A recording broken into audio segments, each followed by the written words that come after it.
2,000 years. That is roughly how much older the oldest deliberately mummified human bodies on the planet are, compared to the first Egyptian mummy ever wrapped in linen. Say that number slowly. 2,000 years is longer than the entire span of recorded Christian history, not older by a century, not by 500 years, not even by 1,000.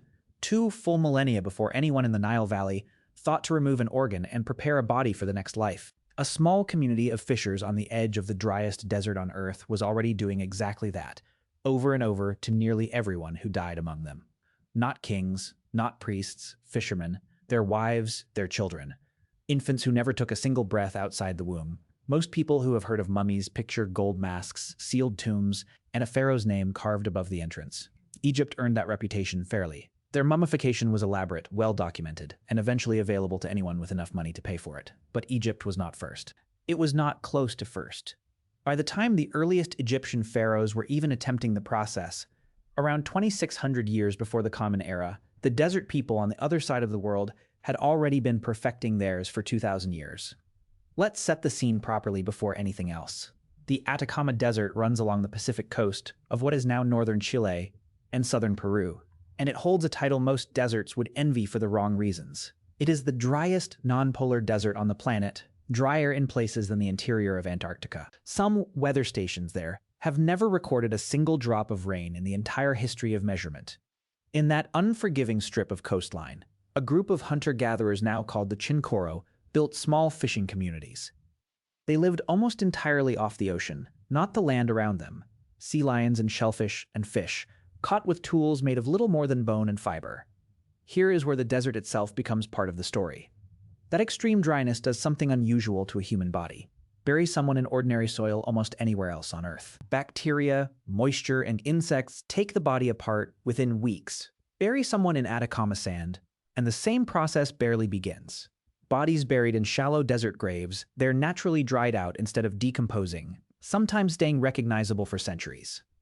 Picture the first time this happened to someone the Chinchorro actually loved. A shallow grave disturbed by wind or a scavenging animal, months or years after the burial. A face still there, skin darkened and tight against the bone. Unmistakably a father, a sister, a child. Someone kneels down beside it. And for a moment the desert has done something no ritual has taught anyone to expect yet. Nature had already shown an entire community what preservation looked like, long before anyone deliberately tried to create it on purpose. At some point, roughly 7,000 years ago, the Chinchorro stopped waiting for the desert to do this by accident. They started doing it on purpose. They kept doing it, in evolving forms, for the next 3,000 years. Let's put the actual numbers side by side, because the scale of the gap is easy to say and hard to actually picture. The earliest Chinchorro black mummies date to roughly 5,000 years before the Common Era. Tutankhamun, the mummy every museum poster uses, would not be born for almost another 3,700 years after that. By the time his tomb was sealed, the Chinchorro tradition itself had already been running for longer than the entire span of time separating his reign from ours today. Zoom out even further for a second. An entire continent, an entire ocean, and roughly 2,000 years of separation stand between these two traditions. No trade route, no shared language, and no possible contact connecting them. Two completely unrelated human populations arrived at strikingly similar answers to the exact same problem, the unbearable fact of a body that stops being a person. Then zoom back down to one single fishing family on one single beach, deciding what to do with someone they loved. Both scales are true here, and neither one cancels out the other. The earliest and most dramatic technique researchers call the black mummies. Picture a mortician kneeling over a body, laid out on the sand, and understand that what follows is not gentle, and it is not quick. The body is completely taken apart. Skin is carefully removed and set aside. Organs and muscle tissue are stripped away until only the skeleton remains, disassembled joint by joint. The bones are then reinforced from the inside with sticks and reed rods, lashed together to rebuild the shape of a standing human frame. The skeleton is packed and rebuilt using a paste made from ash and clay, essentially re-sculpting the body's original form directly onto its own bones. Skin, sometimes the person's own and sometimes taken from sea lions, is stretched back over the reconstruction. The entire finished figure is then coated in a thick layer of manganese, turning it a deep, solid black from head to foot. A wig made of real human hair is often fitted onto the head last, along with a simple clay mask for the face. Sit with the amount of labor in that for a second. This is not preservation in the sense of simply stopping decay. This is closer to sculpture, using a person's own skeleton as the internal frame for something being rebuilt, almost from nothing. Anthropologist Bernardo Arriaza, who has spent decades studying these bodies, has estimated the full process could occupy multiple people working across many days to complete for a single individual. For a small fishing community with no surplus grain and no formal priesthood, where every able-bodied adult was needed for the next catch, that is not a small sacrifice of time. It is a significant one, made willingly, again and again. Centuries later, the technique changed. Researchers call the newer style the red mummies. This version left the skin and body largely intact instead of fully dismantling it. Instead, morticians made small incisions to remove internal organs. They filled the resulting cavity with plant fiber, ash, and other packing material to help the body hold its shape as it dried out. The exterior was coated not in black manganese this time, but in red ochre, a natural iron oxide pigment that stained the skin a deep rust color from head to toe. A third and less studied variant used a thick coating of natural bitumen instead, sealing the entire body in dark tar rather than paint or pigment. Researchers still debate whether this style represents a distinct regional preference, a later technological shortcut, or simply what was available in a given year, depending on trade and local resources. What all three styles share, across 3,000 years of change, is the refusal to simply let a body decompose and disappear. Picture a specific transition, one generation choosing the newer method over the one their own parents used. A young mortician, trained since childhood in the older black mummy technique, is faced with a body. Her community has started favoring the faster, less invasive red method instead. Her hands know the old way. Ash paste, reed frames, the slow blackening of manganese over days. But the people gathered around her this time are already asking for red ochre instead. The newer style, the one that takes less time and disturbs the body less. Does she follow the old way out of respect for the dead person's own parents, who were made black and eternal decades earlier? Or does she adopt the method her own generation trusts more? We will never know the actual conversations that happened on that beach. But the mummies themselves record the shift happening, style by style and layer by layer, like tree rings marking a change nobody bothered to explain in words. Notice what is happening here. Over roughly 3,000 years, the Chinchorro did not just repeat one method on autopilot. They experimented, refined, and completely redesigned their approach to handling the dead. The same way any technology evolves when a community keeps using it and keeps quietly improving on it, generation after generation, with nobody writing down a single instruction. There is a practical question hiding underneath all of this too. A community with no agriculture and no stored grain surplus, where every adult was needed for daily survival, should not in theory have spare labor to spend days rebuilding a single corpse from the ground up. Farming societies elsewhere on Earth at the same time were still working brutal hours simply to keep enough grain in storage through a single bad season. So, where did the Chinchorro find the time? The answer sits just offshore. The same cold Pacific current that makes the Atacama coastline nearly rainless also makes it one of the richest fishing grounds on the planet. Thick with anchovies, sea lions, and shellfish beds that required only modest effort to harvest compared to farming inland soil. Unlike most subsistence societies balancing constantly on the edge of starvation, the Chinchorro appear to have had something rarer, a genuine surplus of time relative to their basic survival needs, even without agriculture or hierarchy or stored food reserves. That surplus, sitting quietly behind every other explanation, may be the real reason an egalitarian fishing community could afford something as labor-intensive as universal mummification. Contemporary societies elsewhere on Earth were still struggling just to keep everyone fed through the next season. Here is the detail that should genuinely surprise you, though, more than the age or the technique. Egyptian mummification, for most of its history, was reserved for pharaohs first. It was slowly extended to nobles, priests, and eventually anyone wealthy enough to afford the embalmers. It was, from beginning to end, a practice built around social status. Ordinary Egyptian farmers were buried in nothing more than sand for most of their civilization's history. The Chinchorro did the exact opposite. Archaeologists examining the mummified remains find fishermen. They find women who spent their lives shelling mollusks along the coast. They find children. They find infants who died before birth or shortly after, sometimes mummified with more elaborate care than the adults around them received. Tiny black figures barely the length of a forearm, reconstructed with the same patience given to a grown fisherman. There was no throne involved anywhere in this process, no tomb built to outshine a rival family's tomb. A community with no apparent social hierarchy at all was performing some of the most labor-intensive death rituals in the ancient world, for absolutely everyone who died among them. That raises an honest and still unresolved question. Why would people with no kings, no temples, and no written language invest this much collective effort into every single death in the community? Rich or poor, young or old, expected or not, one leading hypothesis points somewhere unexpected: the water itself.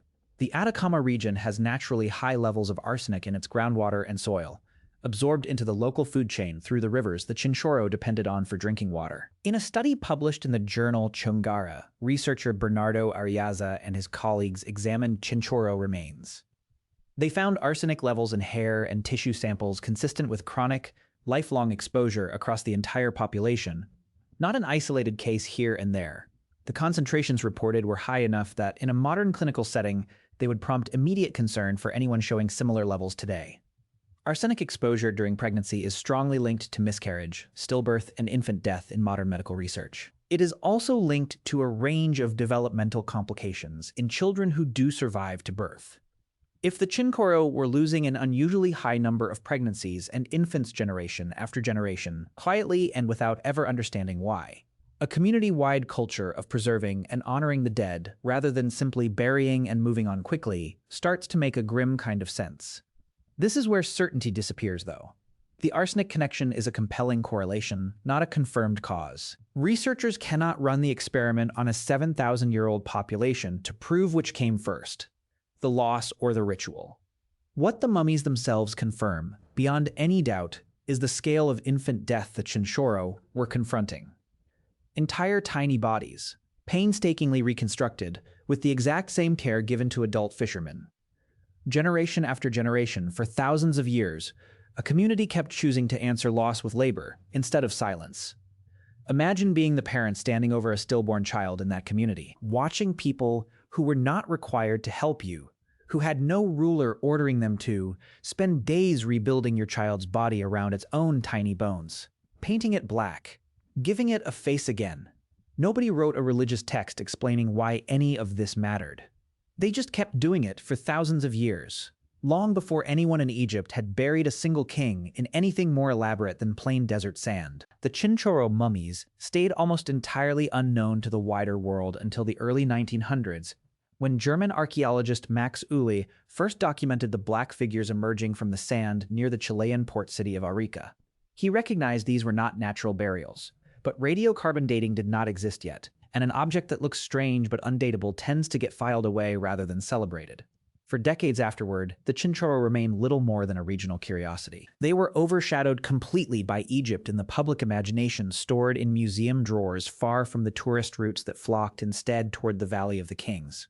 Serious research beginning in the 1980s finally established just how old, how sophisticated, and how different from Egypt these practices actually were. Radiocarbon dating on the black mummies produced a result that reportedly startled even specialists in the field, pushing the origin of deliberate mummification back roughly 2,000 years earlier than anyone in Egyptology had assumed was possible anywhere on the planet.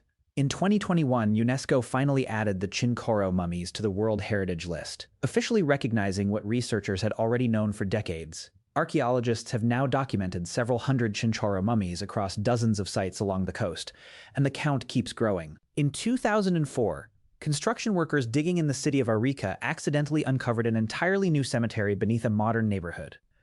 Dozens more bodies were added to the record almost by accident, buried directly under houses where people had been living their ordinary lives without any idea what was resting beneath their floors. The oldest deliberately preserved human remains on the planet were not wrapped in linen beside a pyramid. They were painted black on a desert coastline nobody outside Chile had ever really heard of, and some of them were still being discovered under living rooms within the last 20 years. Here's what this actually changes about the story you already knew. Egypt did not invent the idea of defying death through the body. It refined an existing idea. It added gold, added scale, and added an entire religious bureaucracy around it.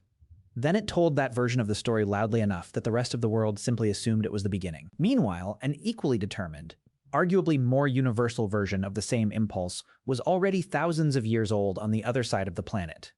It was practiced by people with no pyramids, no priesthood, and apparently no interest in being remembered by anyone outside their own small fishing community.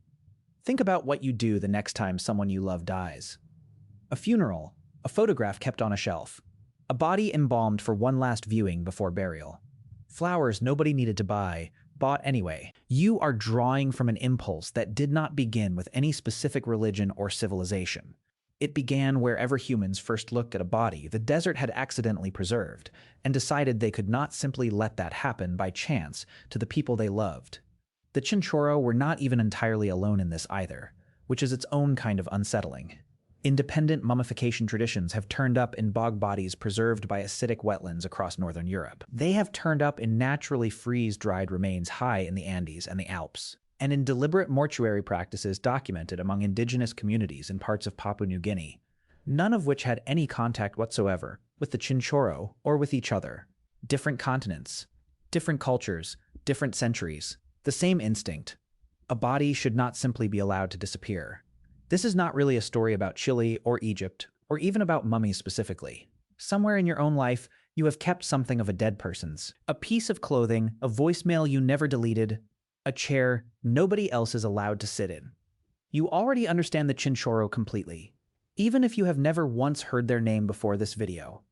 The Chinchorro just happened to act on that impulse thousands of years before anyone thought to carve it into a monument, using the only materials a small desert fishing community actually had: ash, reed, their own dead.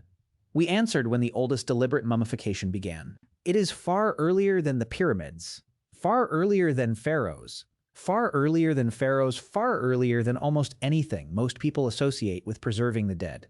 The why is still genuinely open. It sits somewhere between grief, survival, and an instinct so old it may not belong to any single culture at all. For 7,000 years, the Chinchorro have been waiting for someone to ask the right question.